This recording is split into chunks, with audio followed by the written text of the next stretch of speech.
अस्सलाम वालेकुम दोस्तों, वेलकम टू न्यू वीडियो। तो जैसे कि आप लोग जानते हैं कि हम रिसेंटली 3 कंट्रीज़ का विज़िट करके आए हैं, थाईलैंड, सिंगापुर और मलेशिया का। तो मुझसे अक्सर दोस्त पूछ रहे थे कि भाई आपका वहाँ पे कितना ख़र्चा हुआ है। तो मैंने सोचा उस पर वीडियो बना दूँ ताकि आप लोगों के लिए भी आसानी हो जाए कि आप अगर प्लान कर रहे हैं इन कंट्रीज़ में जाने का तो आपको अंदाज़ा हो जाए कि आप मिनिमम कितने बजट में ये टूर कर सकते हैं। जैसे कि हमने अपनी तरफ से पूरी कोशिश की है कि हम ये अपना जो टूर है वो कम्प्लीटली बजट के अंदर करें। हमने कोई ज़्यादा ओवर एक्सपेंसेस नहीं किए और आप भी किस तरह अपना ख़र्चा बचा सकते हैं, कम से कम बजट के अंदर ये टूर कर सकते हैं, मैं आपको इस वीडियो में ये सारा कुछ बताऊंगा। तो चलिए शुरू करते हैं। तो ख़र्चे में कुछ ज़रूरी चीज़ें होती हैं, उसमें जो सबसे पहले नंबर पर आती है जी आपका वीज़ा फीसिस कि आपने 3 कंट्रीज़ के वीज़ा लेने हैं, वो कितने में आपको मिलेंगे। अगर आप किसी एजेंट से लेते हैं तो एजेंट की अपनी अपनी प्राइसेस होते हैं, कुछ लोग 1 लाख 1.5 लाख इसके अराउंड अबाउट जो है ना वो आपसे ले सकते हैं 3 कंट्रीज़ के वीज़ा के लिए। तो अगर आप खुद अप्लाई करते हैं तो आपका जो एक्सपेंस है वो काफ़ी कम हो जाएगा। वीज़े के बाद जो दूसरी चीज़ होती है वो जी आपकी फ़्लाइट टिकट है। फ़्लाइट टिकट बाद तीसरी चीज़ जो होती है वो है होटल बुकिंग है। और चौथे नंबर पर आ जाता है जी आपका वहाँ पे जो ट्रैवलिंग कॉस्ट होती है। अगर आपने एक जगह से दूसरी जगह पे जाना है, अपने होटल से किसी जगह पे घूमने के लिए जाना है, उसके बाद वहाँ पे आपका जो ख़र्चा होता है वो खाने का। पाँचवें नंबर पे आपका फूड कॉस्ट आ जाती है। उसके बाद कुछ अदर आपके एक्सपेंसेस होते हैं, वो आप पे होता है कि आपने वहाँ पे कितने करने हैं, उसमें आपने किस तरह का एंजॉयमेंट करनी है, कुछ पॉइंट्स विज़िट करने हैं तो उनकी एंट्रीज़ वगैरह ये वो चीज़ें होती हैं। तो अब इन चीज़ों की अब बात करते हैं जी किस चीज़ पे कितना ख़र्चा हुआ। तो सबसे ऊपर जो हमारे पास आता है वो वीज़ा है। वीज़ा कॉस्ट जो हमने वीज़ा खुद ही अप्लाई किया है, तो मुझे जो वीज़ा कॉस्ट पड़ी है वो ऑलमोस्ट 50 to 60 के अराउंड अबाउट मेरा लग गया था तीनों कंट्रीज़ के वीज़ा पे, क्योंकि उसमें आपको ट्रैवलिंग करनी पड़ती है, एम्बेसी जाना होता है। थाईलैंड के वीज़े के लिए एम्बेसी जाना पड़ता है, तो वहाँ से जाके आप जो है ना वीज़ा ले सकते हैं। और सिंगापुर और मलेशिया का जो वीज़ा है वो तो ऑनलाइन ही हो गया था। उसमें भी आपको ये है कि आपने फ़्लाइट टिकट्स लगानी होती हैं, आप डमी टिकट्स लगा सकते हैं, तो डमी टिकट्स पे भी खर्चा होता है, वो एक अलग एक्सपेंस है।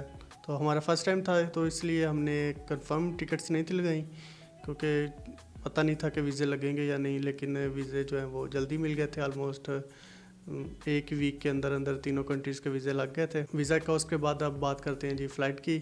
फ़्लाइट की हमें जो टिकट्स पड़ी हैं रिटर्न टिकट के साथ, वो हमें मिली है 2,20,000 के अंदर। और 2,20,000 में जो टैक्सीज़ हैं वो भी इंक्लूड हैं, जो हमने जो है वो ऑनलाइन परचेज़ की थी agoda.com से। उसमें यह है कि जब हमने वो परचेज़ किया टिकट तो उसके ऊपर जो है वो टैक्स आ गया, FBR विद होल्डिंग टैक्स। तो वो मिला के हमारा 2,20,000 टिकट्स पे लग गया था। टिकट बाद जो तीसरी हमारी चीज़ है वो वहाँ पे होटल बुकिंग है। होटल बुकिंग हम एक कंट्री से दूसरी कंट्री जाने से पहले हम होटल बुकिंग एडवांस में पेड चेक करवा लेते थे, क्योंकि जब इमिग्रेशन पे जाते हैं तो वो जो है ना वो आपसे पूछते हैं कि आपके पास होटल बुकिंग है। थाईलैंड वालों ने तो नहीं था पूछा, लेकिन बाकी मलेशिया और सिंगापुर वालों ने हमसे जो है इमिग्रेशन टाइम पे पूछा था कि पेड होटल बुकिंग है या नहीं। तो आप भी कोशिश करें कि जाने से पहले ही होटल बुकिंग पेड करवा लें वीज़ा लगने के बाद। तो जो हमारी ये होटल बुकिंग है वो हमें मिली है थाईलैंड की, हमें मिली थी 12,000 में। 3 नाइट्स और 4 डेज़ के लिए 12,000 हुआ था। मलेशिया में हमारी जो बुकिंग थी वो 2 डेज़ और 3 नाइट्स की थी, वो हमें 13K में मिली है 13,000 में। प्लस जब हम सिंगापुर में गए तो सिंगापुर की बुकिंग थोड़ी कॉस्टली थी, वो मिली थी हमें 60,000 में। तो ये अब हम 2 पर्सन्स थे, उसको डिवाइड कर लें 1 पर्सन पे, तो ये टोटल का जो बनता है ऑलमोस्ट 90 के अराउंड अबाउट बन जाता है 90 के। तो उसका हाफ 45 कर लें 3 कंट्रीज़ के अंदर। उसके बाद जो हमारा है जी ट्रैवलिंग कॉस्ट, हमने विद इन द सिटीज़ या विद इन द कंट्री जो हम ट्रैवलिंग करते थे टैक्सीज़ पे, ऊबर, वहाँ पे ग्रैब और बोल्ट होती है, तो वहाँ से जो हम टैक्सी लेते थे उसका हमारा ख़र्चा जो है वो ऑलमोस्ट, जो थाईलैंड है वो थोड़ा सस्ता कंट्री था, उसके बाद मलेशिया उससे थोड़ा महंगा था, और सिंगापुर जो है वो सबसे ज़्यादा कॉस्टली था। तो वो अलग अलग कंट्रीज़ में अलग अलग खर्चे हुए हैं। तो थाईलैंड में हमारा जो टैक्सीज़ का ख़र्चा था वो पर डे आप 5,000 कर लें। 4 दिन का हमारा स्टे था तो 20,000, हम 2 बंदे थे तो उसको फिर हम 2 पे डिवाइड भी करेंगे। इसी तरह हमारा मलेशिया में जो खर्चा हुआ है, मलेशिया में खर्चे कम हुए हैं क्योंकि वहाँ पे कुआलालंपुर में ज़्यादातर जो ट्रेन सिस्टम है बहुत अच्छा है। आप बगैर कार्ड के जो है ना वो ट्रैवलिंग कर सकते हैं, सिर्फ आप टिकट लें और कहीं भी जा सकते हैं। पूरे कुआलालंपुर के अंदर अंदर जो आसपास से पॉइंट्स हैं वो सारे घूम सकते हैं। तो ट्रेन की वजह से जो खर्चा है वो काफ़ी कम हो गया था। हमारा जो 3 दिन का 2 दिन का खर्चा वहाँ पे हुआ है वो 5,000 कर लें, इससे ज़्यादा नहीं हुआ होगा। उसके बाद सिंगापुर में आ जाए। सिंगापुर में कॉस्टली है थोड़ी ट्रैवलिंग है क्योंकि वहाँ पे आपको पता है एसजीटी चलते हैं। तो वहाँ पे जो एक साइड पे जाने का मिनिमम जो एक पॉइंट से दूसरे पॉइंट जाने का जो 15 से 20 डॉलर जो है ना वो हमारे लग जाते थे पे ग्रैब पे। इसी हिसाब से आप लगा लें कि डेली का आपका मिनिमम जो है ना वो 10,000 गाड़ी का लग सकता है। 10,000 तो उसको 2 पे डिवाइड करें तो 5,000। अब 4 दिन हम रुके हैं तो 20,000। तो हमारा वहाँ पे जो खर्चा हुआ है वो 20,000 पर हेड आ गया था गाड़ियों का।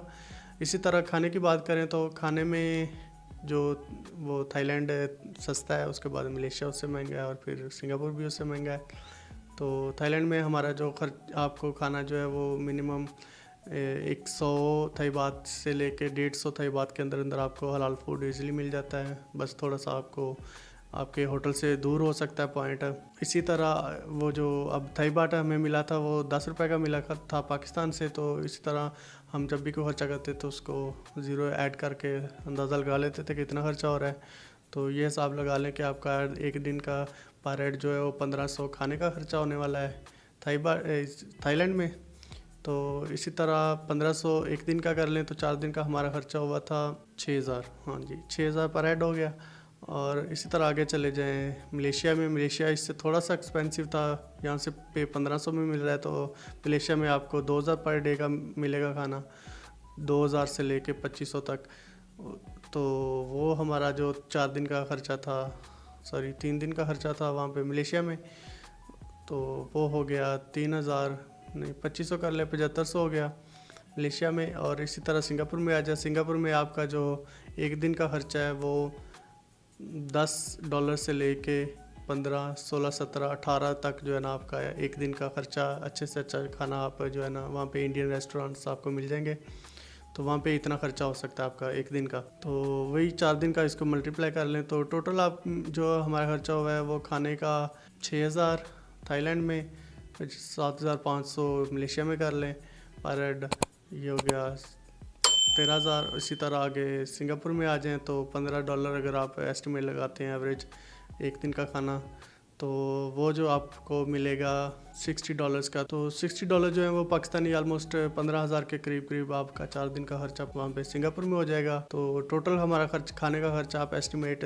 30,000 का लगा लें। तो ये सारे खर्चे होने के बाद कुछ अदर एक्सपेंसेस में आ जाएँ तो अदर एक्सपेंसेस में ये है कि अगर आप एक पॉइंट से में कहीं पे जाते हैं, कुछ पॉइंट्स ऐसे होते हैं कि वहाँ पे आपको पहले एंट्री टिकट लेनी पड़ती है, तो वो खर्चे अलग हैं, वो मैं इसमें इंक्लूड नहीं करूँगा। वो आप पे ही है कि आप वो कितने करने वाले हैं, क्योंकि वो डिफरेंट होते हैं। सिंगापुर में अगर आप एक वहाँ पे जाते हैं, यूनिवर्सल स्टूडियो जाते हैं या मरीना बे पार्क जाते हैं, तो वो मिनिमम जो है वो $100 तक आपका खर्चा हो सकता है जी। तो अगर आप इन टोटल एक्सपेंसेस को कैलकुलेट करें तो ये अप्रॉक्सीमेटली जो है वो 3,80,000 से लेके 4 लाख के दरमियान हो सकते हैं। तो ये है वो कॉस्ट जो हमें 3 कंट्री के विज़िट में आई है।